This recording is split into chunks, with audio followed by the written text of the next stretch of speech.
오늘은 어디를 보고 무엇을 원하십니까? 라는 제목 가지고 하나님 말씀 창세기 강의 계속해서 하도록 하겠습니다.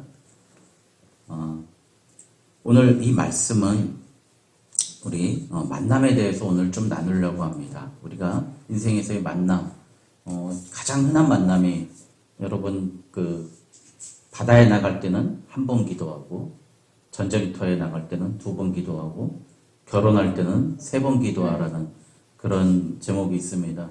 그래서 오늘 우리가 이 모양 이 꼴로 살고 있는 줄 믿습니다.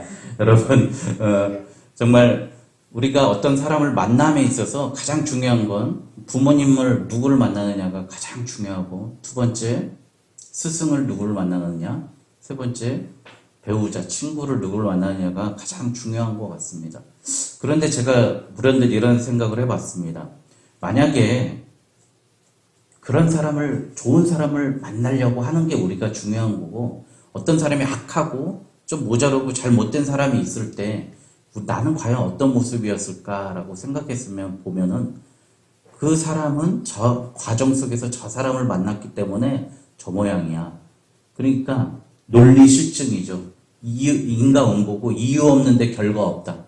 저 사람은 저 모양인 건 과거에 이렇게 살았기 때문에 저 모양이야 라고 이야기한다는 겁니다.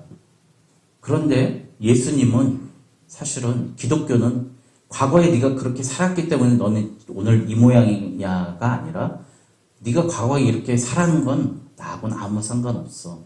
오늘 네가 나를 만나면 너는 다시 삶이 시작되는 거야 라고 이야기하신다는 겁니다.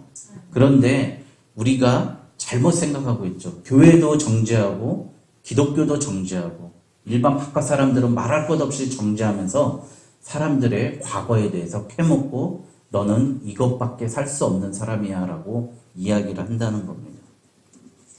우리는 그래서 하나님의 형상으로 만들어진 존재입니다. 그렇기 때문에 우리는 하나님을 만나게 되면 하나님과 같은 모양으로 살아갈 수 있다는 겁니다. 그게 바로 인격적인 존재라는 말입니다. 여러분, 프랑스 철학자 락강이라는 사람이 있습니다. 새우깡이 아니라 락강인데요. 이 사람이 정말 정신분석학자로서는 얼마나 훌륭한 사람인지 모릅니다. 저도 요즘에 많이 공부하고 있는 사람인데요. 이 사람이 한 말 중에 인간은 타인의 욕망을 욕망한다고 그럽니다. 그가 주장한 내용 중에 에드가 앨런 포의 작품에 도둑맞은 편지라는 그 소설이 있습니다. 어떤 내용이냐면요. 이제 대회의가 있어요. 회의가 벌어졌어요. 왕이 딱 앉아있고 왕비 그 옆에 있고요. 이제 신하들이, 장관들이 쫙 서 있는 거예요. 그런데 왕비가 누구에게 편지를 받습니다. 근데 편지 내용은 나오지 않는데 그 편지를 보자마자 왕비는 좀 가장하자면 얼굴이 빨개지고 부끄러워하면서 조마조마하는 겁니다. 근데 어느 장관이 그걸 탁 포착하고서 지나가면서 아무 일도 없었다는 듯이 그 편지를 탁 손에 들고 가버리는 거예요. 그 왕비는 그 편지를 빼앗기고 나서 그 장관이 하자는 대로 계속 그 장관의 말을 들어줍니다. 그래서 그 장관은 승승장구하게 되는 겁니다. 근데 그 편지의 내용은 알 수 없습니다. 그래서 왕비는 몰래 경찰청장을 시키고 그 밑에는 경찰국장은 그 편지를 찾으려고 막 했는데 못 찾다가 결국 두팽이라는 사립탐정이 벽난로 뒤에 태연히 있는 그 편지를 찾아서 오는 그 이야기입니다. 그런데 이 이야기를 락강은 어떻게 해석했냐면은 그 편지가 뭐냐면은 인간의 자기의 마음속에 있는 자기의 욕망과 욕구라는 거죠. 해석하자면 왕비는 바람피고 있었던 거예요. 말하자면. 자기의 욕망이 있었고요. 그런데 그걸 빼앗겨 버린 거예요. 근데 사람들은 어떻게 하죠? 그 왕비는 왕비로서의 삶을 바라보고 있는 거예요. 왕비로서 살아주기를 바라기 때문에 자기 욕망은 빼앗겨 버리고 그는 왕비로서 고상하고 아름답게 살 수밖에 없었다는 거죠. 그래서 우리 인간에는 알지 못하는 그 욕망이 있는데, 지금 이 현 시대는 이 모든 것이 자기가 원하고 바라는 것, 그런 것이 필요 없이 사람들에 대해서 사람들이 원하는 그 대상, 그러니까 타인이 욕망하는 그 사람이 되기 위해서 그 자리에 있다는 걸 이야기하는 겁니다. 진정한 나로 살지 못한다는 이야기를 락강의 철학에 의해서 이렇게 설명하는 겁니다.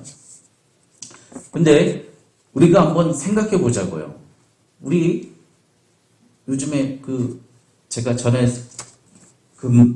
사역했던 교회 자매가 시집을 갔어요. 시집을 갔는데 저는 아파트를 못 사는데 제 친구는 아파트를 사서 3억이 올랐어요. 그래서 막 엉엉 울었대는 거예요. 찬양 인도하면서 갑자기 하나님 나에게는 왜 물질을 안 주시나요? 그렇게 하면서 엉엉 울었대는 거예요. 그 자매가. 그런데 우리는 학습되는 거예요. 그런 것들을. 서울 아파트가 어마어마하게 올라가고 있으면 나는 마음속에 불편해하고 기분이 나빠야 된다는 걸 학습된다는 거죠. 내 삶에는 아무 상관도 없는데 그것 때문에 아파하고 분노해야 된다는 거죠. 나는 그냥 백백입니까? 그런 거 메고 다니는데 내가 옆집 사는 우리 아줌마는 프라다를 메고 다니고 샤넬을 메고 다니고 에르메스를 번갈아 가면서 메고 다니면 나는 가방 메는 데는 아무 어려움이 없는데 그걸 보면서 나는 열등감이 느껴지는 거. 그런 것들이 사회적으로 학습된다는 거죠. 그런 모든 것들. 그래서 우리는 계속해서 그런 걸 추구하게 된다는 거예요. 내가 정작 추구하고자 하는 것을 잊어버리고 엉뚱한 것을 추구하게 되는 거예요. 오늘 우리 시집가지 않는, 장가가지 않는 청년들이 좀 많이 나왔으면 하는 바람에 오늘 말씀을 준비했습니다. 결혼하는 사람들의 배우자를 선택하는 기준을 가만히 보니까 어떤 기준이냐면 자기가 원하고 바라고 그런 사람을 만나요. 100% 만나게 돼 있어요. 그래서 예수 믿지 않는 남편을 만나는 사람들, 그러고 나서 후회하는 사람들을 보면은 어떤 후회를 많이 하냐면은 나는 저 남자가 정말 신앙이 있는 줄 알았는데 알고 보니 속았어요. 결혼하기 전에는 교회도 같이 나왔는데 결혼하고 나니까 교회 안 나와요. 속았어요 라고 하는데 결정적으로 생각할 때 솔직히 얘기하면 그 남자의 신앙이 없음도 알고요. 그 남자의 직업이 좋았고 그 남자의 물질이 좋았고 그 남자의 외모를 좋았기 때문에 그 사람을 선택하는 경우를 많이 봤어요. 솔직한 제가 봤을 때 관찰했을 때 봤던 모습입니다. 왜? 나는 왜 신앙이 좋은 사람을 만나지 못할까요? 왜? 그 이유는 뭘까요? 내가 신앙이 좋지 않기 때문이에요. 내가 신앙이 좋다면 신앙 좋은 사람을 만날 수밖에 없습니다. 그게 바로 교제권이라는 겁니다. 우리가 하나님의 형상을 얘기했고요. 인격을 얘기했잖아요. 신앙이 좋은 사람은 신앙을 좋은 사람을 알아봅니다. 믿음 좋은 남자는 믿음 좋은 자매를 알아보고요. 믿음 좋은 자매는 믿음 좋은 남자를 알아봐요. 그래서 만날 수 있는 겁니다. 오늘 리브가, 영어로 하면 레베카죠. 레베카의 예가, 리브가의 예가 바로 이 얘기입니다. 여러분, 오늘 몇 명의 사람들이 나옵니다. 오늘 말씀해 보면은 늙은 종이 나와요. 아브라함이 2절에 보면 자기 집의 모든 소유를 맡은 늙은 종에게 이르되, 여러분 이 사람이 누구냐면 15장에 나왔던 아브라함이 아들이 없을 때 내가 다메섹에서 얻어온 엘리에셀을 나의 아들로 삼아야 됩니까? 라고 물어봤을 때 이 엘리에셀이라는 사람입니다. 이 사람에게 이제 아브라함이 너는 가서 여기 가나안 땅에 사는 여인들을 취하지 말고 내 고향으로 돌아가서 그 아내를 한번 찾아와라 이렇게 임무를 줍니다. 그런데 여기 보니까 내 허벅지 밑에 내 손을 넣어라. 이게 뭐냐면은요, 종이 주인의 허벅지 밑에, 그러니까 여기 이 사타구니에 손을 놓고요, 서로 약조할 때 그렇게 약조하는 겁니다. 그래서 엘리에셀은 이삭의 아내, 이삭이 나이가 이때가 40살이었어요. 저보다 더 불쌍해요. 저는 32살에 결혼했는데 여기는 40살에 결혼했고요.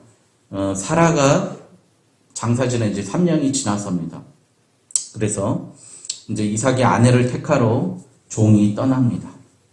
그런데 아브라함은 여기서 가나안에서는 여자를 취하지 말라는 하나님의 말씀을 굳건히 지킵니다.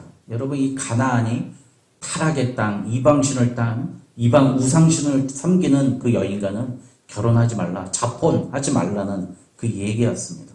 여러분, 우리 교제권이 바로 이래야 되는 겁니다. 여러분, 누구와 대화하고 누구와 주로 만나십니까? 어쩌면 믿음이 좋은 사람은 시시해 보일 수 있어요. 믿음이 좋은 사람은 어쩌면 더 약해 보일 수도 있어요.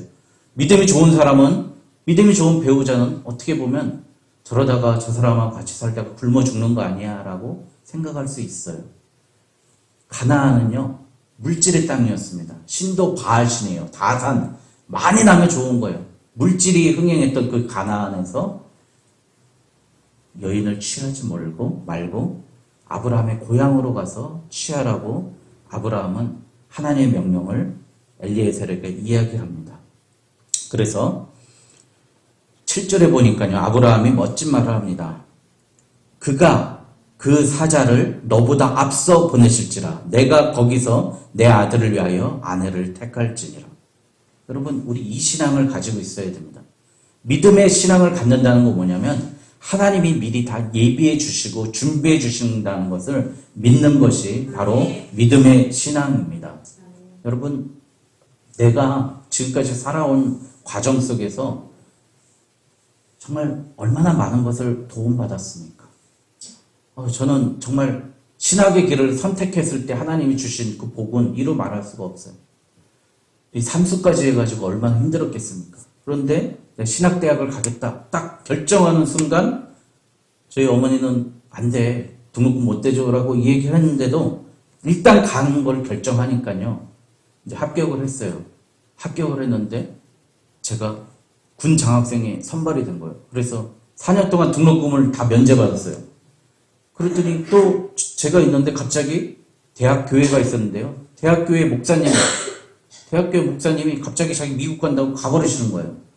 그래서 1학년인데 22살밖에 안 된 저를 대학교에 담임 전도사로 세워주셨어요.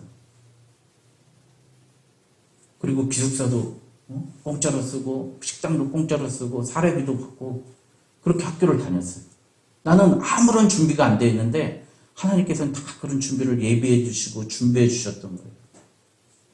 여러분, 우리가 지금까지 살아온 거 내 날로 된 게 아니라는 거죠. 내 날로 된 게 아니라 하나님이 다 예비해 주시고 준비하시고 지금까지 이끌어 주신 겁니다. 여러분, 그거를 뭐라고 그러냐면 아브라함은 그래요. 그가 그 사자를 너보다 앞서 보내실지라. 따라해 보겠습니다. 그 사자를 너보다 앞서 보내실지라. 이게 믿음에 있는 신앙의 고백인 줄 믿습니다. 우리가 가는 길 앞서 하나님의 사자가 임하에 있는 줄 믿습니다. 여러분, 그래서 엘리에셀은 나홀성으로 바로 메소포타미아로 약 2달 걸리는 거리를 나귀 10마리와 수정들을 데리고 떠납니다. 그래서 떠나는데 엘리에셀은 또 얼마나 훌륭한 사람인지 여기 한번 보겠습니다. 우리 14절 한번 읽겠습니다. 시작. 한 소녀에게 이르기를 청하건대 너는 물동이를 기울여 나로 마시게 하라 하리니 그의 대답이 마시라. 내가 당신의 낙타에게도 마시게 하리라 하면 그는 주께서 주의 종이 이삭을 위하여 정하신 자라. 이로 말미암아 주께서 내 주인에게 은혜 베푸심을 내가 알겠나이다. 15절. 말을 마치기도 전에. 여러분, 12절부터 14절이요 엘리에셀의 기도문입니다. 엘리에셀이 자 이제 나홀성에 다 도착했어요. 그 먼 거리를 걸어서요, 자기는 지시만 받았잖아요. 그런데 아브라함이 자기에게 해주었던 기도의 제목을 가지고 다시 나홀성에 가서 또 기도하는 겁니다. 여러분, 얼마나 온전하고 순전한 충성된 일꾼이고 종입니까? 다 됐다고 생각했다 할지라도 이는 한 번 더 기도한다는 겁니다. 여러분, 다 될 것 같은 일인데 안 될 때 많이 있지 않습니까? 왜 안 될까요? 우리가 끝까지 기도하지 않기 때문입니다. 끝까지 하나님의 뜻을 구하지 않기 때문이에요. 그가 끝까지 도착해서 기도하니까 그 말을 마치기도 전에 리브가가 물동이를 어깨에 메고 나오니, 여러분, 우리가 기도하고 있으면 하나님은 미리 예비해 주신다는 거예요. 여러분, 하나님을 믿어야 돼요. 그러니까 예배해 주시고 준비해 주시는 하나님을 믿으라는 말입니다. 엘리에셀의 기도가 맞춰지기도 전에 리브가가 물동이를 어깨에 메고 나왔어요. 여러분,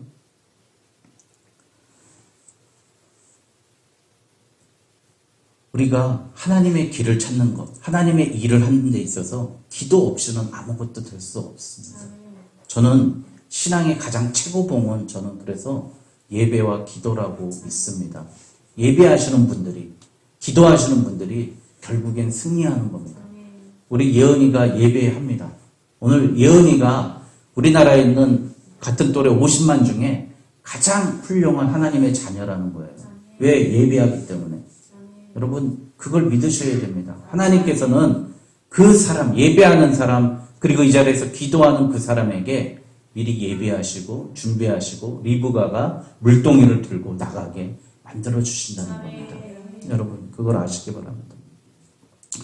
여러분, 그런데요, 리브가의 마음을 보니까 얼마나 이쁜지 모릅니다.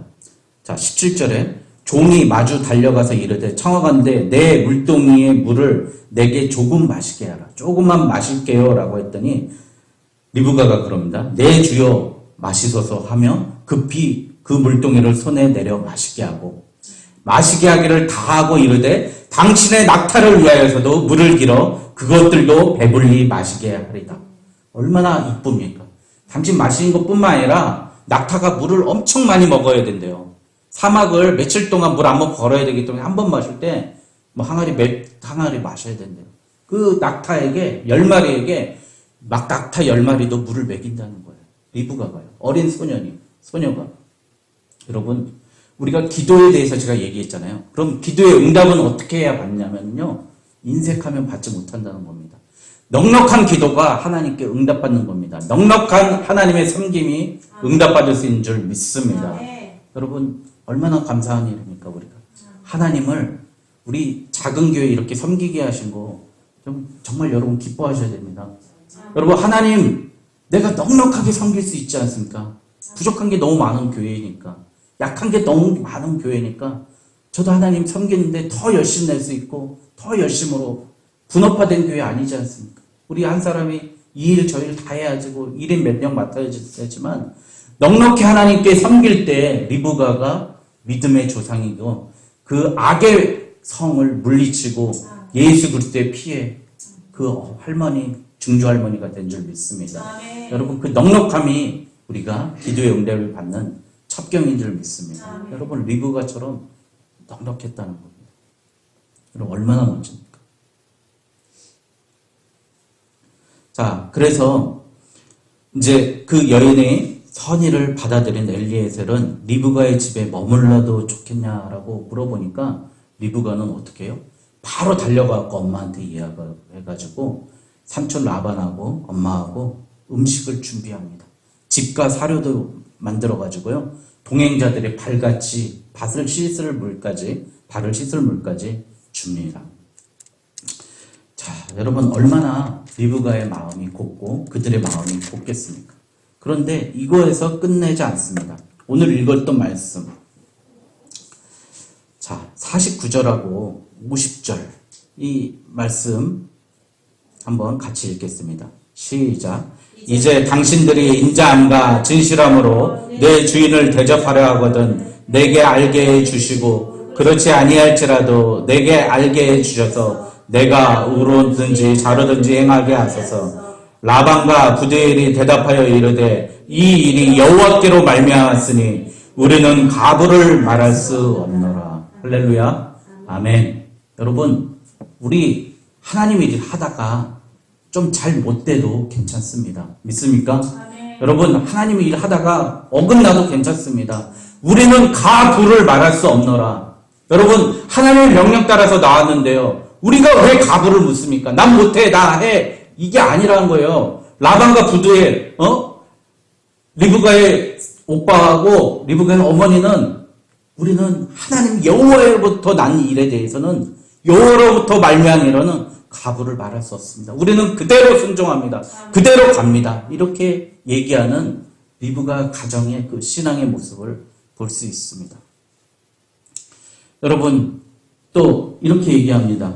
55절에 보니까 리브가의 오라버니와 그의 어머니가 이르되 이 아이로 하여금 며칠 또는 열흘을 우리 함께 머물게 하라. 그 후에 갈 것이니라 라고 이야기합니다. 사랑하는 딸과 헤어지는데 최소 열흘은 이제 맛있는 것도 먹이고 또 그동안 못한 이야기도 하고 준비해 주려고 그렇게 얘기를 합니다. 그런데 그 소녀가 뭐라고 하냐면 58절에 내가 이 사람들과 함께 가려느냐 그가 대답하되 가겠나이다. 여러분 리브가가 얼마나 멋집니까? 난 바로 며칠 안 있고 오늘 바로 가겠습니다. 어머니가 엄청 일을 많이 시켰나 보죠. 친정살이가 너무 힘들어서 빨리 시집 가려고 그랬나 보죠. 여러분 리브가가 그렇게 했던 이유가 뭡니까? 여러분 여호와께서로부터 나왔던 이 일에 대해서 리브가의 순종이 나타나 있습니다. 여러분 오늘 이게 이제 오늘 말씀의 스토리입니다. 그래서 이제 리브가가 이삭에게로 가서 혼인하게 되는 그 이야기입니다. 그런데 여러분 이삭이 우리 영적으로 신약적으로 구속사적으로 해석해 보면 누구죠? 여러분 아브라함이 아들 이삭을 제물로 바쳤잖아요. 근데 순양이 나타났어요. 그 이삭은 누구를 얘기하는 겁니까? 바로 예수님을 이야기하지 않습니까? 예수님과 리브가의 만남에 대해서 우리가 만약에 요한계시록 19장에 나온 어린 양의 혼인잔치, 신랑 되신 예수님과 우리와의 만남에 대해서 오늘 비유한 겁니다. 알레고리컬하게 비유한 거예요. 그래서 우리가 예수님을 만날 때 어떤 모습으로 만나야 되느냐에 대해서 나오는 겁니다. 근데 그 중간에 천사의 역할을 한 게 누구라고요? 그 종 엘리에셀입니다. 엘리에셀이 기도하고 준비하고요. 리브가는 예수님을 만났던 겁니다. 예수님을 만남으로써 리브가는 좌로나 우로나 결단하지 않고 치우치지 않고 내 이 시간, 이 순간 바로 당신의 요구에 내가 순종하겠습니다. 가라 하면 가고 서라 하면 서겠습니다 했던 리브가의 신앙을 볼 수 있습니다. 여러분 그래서 바로 이 우물은 이 샘은 하나님의 말씀에 나오는 생명의 장소입니다. 바로 그것이 어디죠? 여기 바로 이 예배입니다. 오늘 이 예배의 자리가 말씀이고 은혜의 샘물이고 예수 그리스도를 내가 신랑으로 영접할 수 있는 자리인 줄 믿습니다. 여러분 그래서 사마리아 여인을 우물가의 여인을 예수님께서 만나주셨습니다. 그는 세상 사람들이 이야기하는 너 인기 많은 여자 대봐 한번. 그래서 이 남자 저 남자 결혼하다가 5명 지금 현재 살고 있는 남자 6명까지 자기는 인기 폭발이라고 생각했을 거예요. 그런데 그가 세상에서 주어지는 세상에서의 욕망을 추구하다가 예수님을 만나고 나니까 그가 어떻게 합니까? 복음 전하는 여인으로 변하게 됩니다. 예수를 증거하는 여인으로 변하게 된다는 겁니다. 여러분 요한계시록 19장 한번 보도록 하겠습니다. 이제 창세기하고 요한계시록 했으니까 이제 성경 다 끝났네요. 그렇죠? 요한계시록 19장 우리 6절서부터 8절까지 한번 읽겠습니다. 요한계시록은 맨 마지막 19장 6절부터 8절까지 있습니다.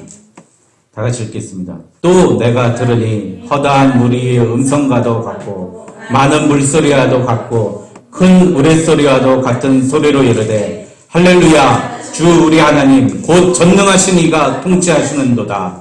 우리가 즐거워하고 크게 기뻐하며 그에게 영광을 돌리세 어린 양의 혼인 기약에 이르렀고 그의 아내가 자신을 준비하였으므로 그에게 빛나고 깨끗한 세마포 옷을 입도록 허락하셨으니 세마포 옷은 성도들의 옳은 행실이더라 하더라. 아멘. 9절 한번 같이 읽겠습니다. 천사가 내게 말하기를 기록하라. 어린 양의 혼인잔치에 청함을 받은 자들은 복이 있도다 하고 또 내가 말하되 이것은 하나님의 참되신 말씀이라 하기로. 아멘. 여러분 예수 그리스도의 거룩한 옷 입은 사람이 되라고 에베소서에 말씀하셨습니다.